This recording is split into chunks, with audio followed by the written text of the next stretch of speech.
लेकिन हमारी आंखों पे चश्मा चढ़ा भाईचारे का। अरे गुरु गोविंद सिंह से पूछो, जिसका पूरा परिवार बलिदान हो गया धर्म के लिए। गुरु गोविंद सिंह ने 4 बच्चे, चारों धर्म के लिए मुगलों से लड़ते लड़ते शहादत को प्राप्त हो गए। और गुरु गोविंद सिंह का अनुभव सुन लो भैया, जो लोग चश्मा लगा हुआ है ना भाईचारे का, सुन लो गुरु गोविंद सिंह क्या कहते हैं। कहते हैं अपने हाथ पर तेल लगाओ, और तेल लगाने के बाद अपने हाथ को तिलों की बोरी में घुसा दो, और फिर हाथ को बाहर निकालो। जितने तिल हाथ पर चिपक करके आ जाएं, यदि ये दाढ़ी वाले उतनी बार भी कसम खाएं, कभी भी इनका विश्वास मत करना, और तुम विश्वास करके बैठो। आश्चर्य की बात। ये हिंदू की स्थिति सुनाऊं क्या हो गई है। इस हिंदू की स्थिति इतनी भयानक हो गई है। अब मैं इसको क्या उपमा दूं, लेकिन सुन लिए कहानी मैं आपको सुनाता हूं, आपको अच्छी लगेगी और आपको प्रेरणा मिलेगी। जंगल का राजा होता है शेर। एक बार शेर तो शिकारी होता है, उसको मांस चाहिए।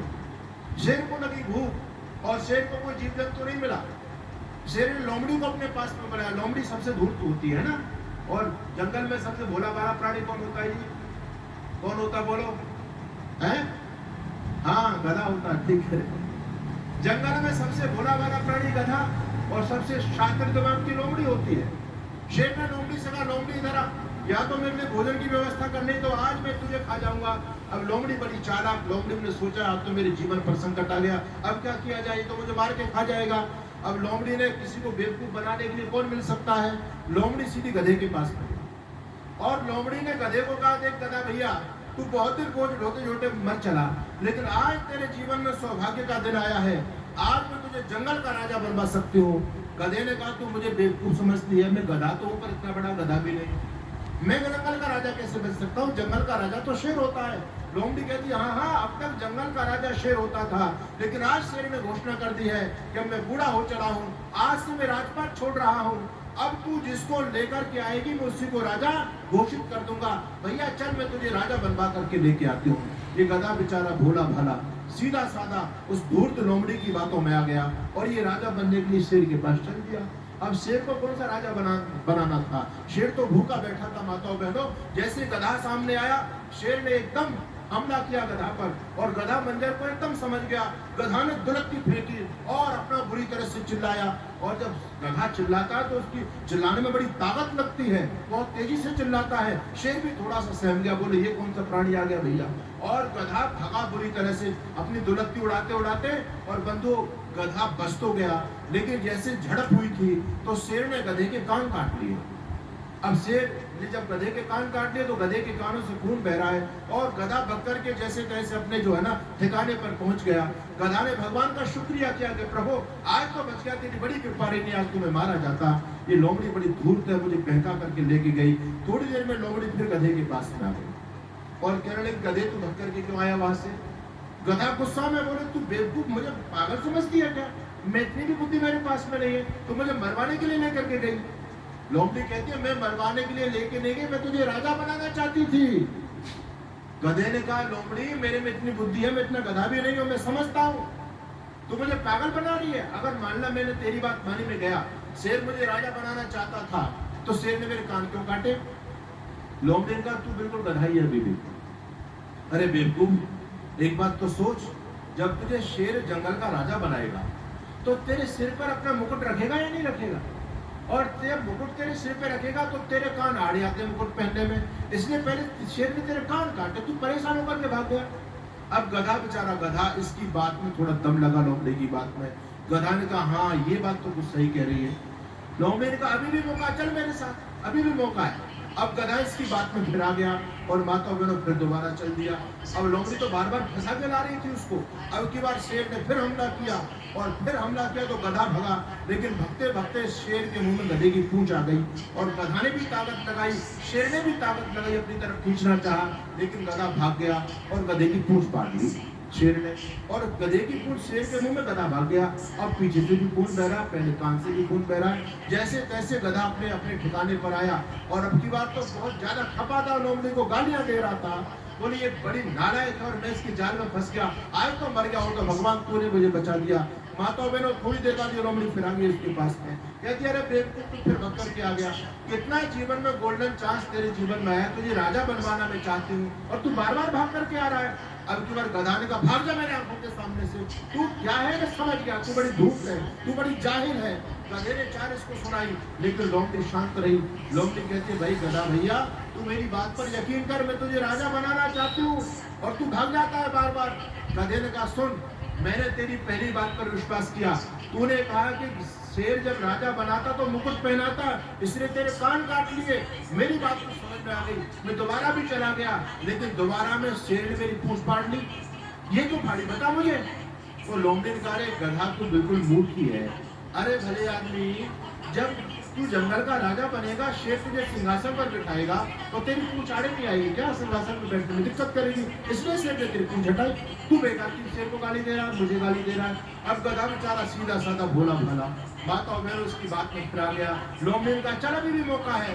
अब की बार जब 30 बार शेर आया तो बार बार शेर का दाम खाली नहीं गया, और अब की बार शेर ने गधे को मार दिया। बेचारा भोला वाला शेर मर गया, वो गधा मर गया शेर के द्वारा। और शेर ने लोमड़ी से कहा जल्दी कर, मुझे भूख लगी है, फटाफट इसका दिमाग, इसके गुर्दे और इसके फेफड़े जल्दी मेरे लिए लेकर के आ। लोमड़ी फटाफट शेर के पास में पहुंची, उसका गुर्दा और उसके फेफड़े लेकर के। शेर को गुस्सा आया, शेर ने कहा बेवकूफ समझती है तू मुझे, मैंने कहा था कि इसका दिमाग भी लेकर के आना, तू केवल गुर्दा और फेफड़े लेकर के आई। तो उस लोमड़ी ने बड़ा गजब का उत्तर दिया, कहती है सम्राट तो आप कैसी बात करते हो, अगर इस बेचारे में दिमाग होता तो एक बार कान फटवाने के बाद में, पूंछ फटवाने के बाद में तीसरी बार तुम्हारे पास मरने के लिए आता क्या, इसमें बेचारे में दिमाग कहाँ था। यही स्थिति हिंदू जाति की हो गई है। इन विधर्मी लोगों ने तुम्हारे लाखों मंदिर तोड़े, तुम्हारे लाखों नगर जलाए, गौ माता की गर्दन पर दुधार चलाई, कितनी माँ बहनों का सतीत्व उन लोगों ने लूटा, छोटे छोटे बच्चों को फेंक करके ऐसे हवा में उछाल करके और नीचे से भाले के नेचे पर इन लोगों ने ले लिया। कितना बड़ा नरसंहार किया, लेकिन आज भी हिंदू आंखों पर पट्टी बांध करके प्रेम और भाईचारे की आस लगा करके बैठा। बंधु अरे अपनी आंखों को खोलो। मैं कह रहा था आप जाइए गुरु गोविंद सिंह के मासूम मासूम बच्चों को जिंदा दीवारों में चुन के लेके धर्म परिवर्तन नहीं किया।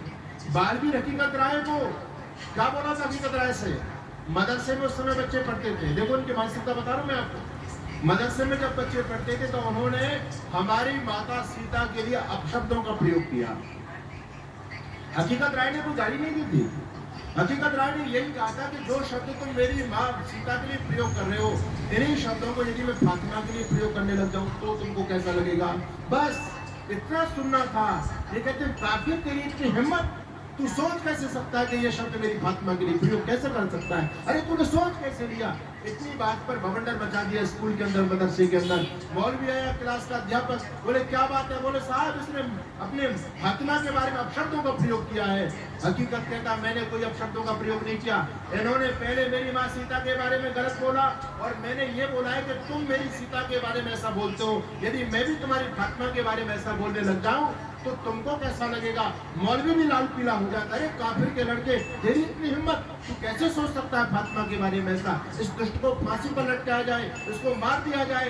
बादशाह के पास में बात पहुंचती है, बादशाह ने ऑप्शन दिया, या तो इस काफिर के बच्चे को मुसलमान बना लो, अदरवाइज इसकी गर्दन को काट दो, ये इसकी वितंड है। हकीकत में कोई जुल्म नहीं किया था, लेकिन देखो क्या विकृत मानसिकता इन लोगों की, सुन भी नहीं सकते अपने महापुरुषों के खिलाफ। आप तो खुद अपने महापुरुषों को बदनाम कर रहे हो, उन लोगों को देखो। बंधुओं जब बादशाह ने कहा इसको मार दिया जाए या इसको धर्म परिवर्तन किया जाए, अब उनके जो है ना जल्लाद खंजर लेकर के सामने खड़े हैं। 12 साल का बच्चा हकीकत राय, बाल विवाह भी हो गया था उसका, 12 साल का बच्चा है। मुल्ला जी कहता हकीकत क्यों बनना चाहता है, मुसलमान बन जा।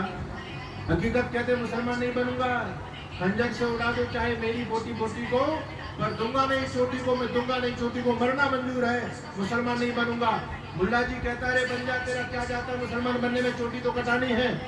हकीकत राय का गजब का उत्तर सुनिए। हकीकत राय कहता है मौलवी साहब एक बात बताओ, अरे मैं मुसलमान बन गया तो क्या कभी मरूंगा नहीं। मुल्ला जी ने कहा मरना तो सबको पड़ता है, जिसने जन्म ले लिया सबको मरना पड़ता है, मरना तो तुझे भी पड़ेगा। तो हकीकत कहता है फिर मुल्ला बनने का फायदा क्या है, जब मुसलमान बनकर के भी मरना पड़ गया तो मैं मुसलमान क्यों बनूं, मैं अपने धर्म से भी क्यों ना बच जाऊं। मैं अपने जो है ना मुंह पर कालिक नहीं पुतवाना चाहता, मैं धर्म के लिए बलिदान होना चाहता हूँ, तुमको जो दंड देना है दे दो। उस छोटे से मासूम बच्चे को गाजर मूली की तरह काट दिया विधर्मी लोगों ने।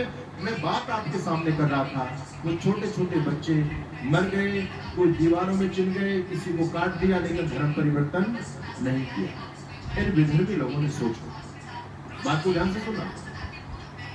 पंडित जी जो खंडन कर रहे थे, क्यों कर रहे थे, सुनो इस बात को।